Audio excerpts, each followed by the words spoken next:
days away that Sydney-siders are supposed to be released from lockdown. When will you make a decision on whether that will be happening? Well, look, obviously the health experts are giving myself and my colleagues advice on a daily basis, and we obviously look for those opportunities to assess the situation. I anticipate that obviously sometime next week we'll be in a position to tell the community where things are at.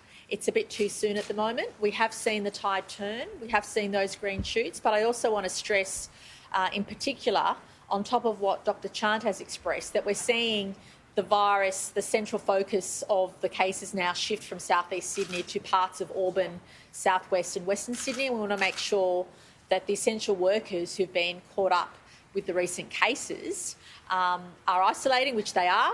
But I just want to give a special call out to our communities in Auburn, in southwestern Sydney and western Sydney in particular, to please watch for symptoms, come forward and get tested and to follow the health advice, and please avoid unnecessary time in indoor settings.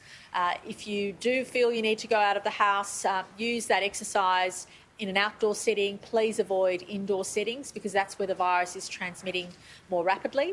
And please follow the health advice. So just a special call out to say that if all of us continue to do the right thing, we're able to leave the lockdown in a timely way.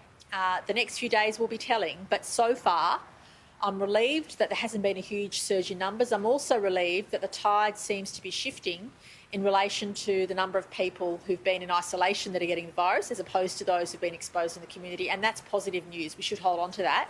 But I don't want to see all our good work ruined today and tomorrow because the weather's great and people are deciding not to follow the orders. So can I please ask everybody, we've done so well so far, let's not waste it because the weather, the sunshine's great and we're out there mingling when we shouldn't. So please avoid any social contact with anybody outside your household.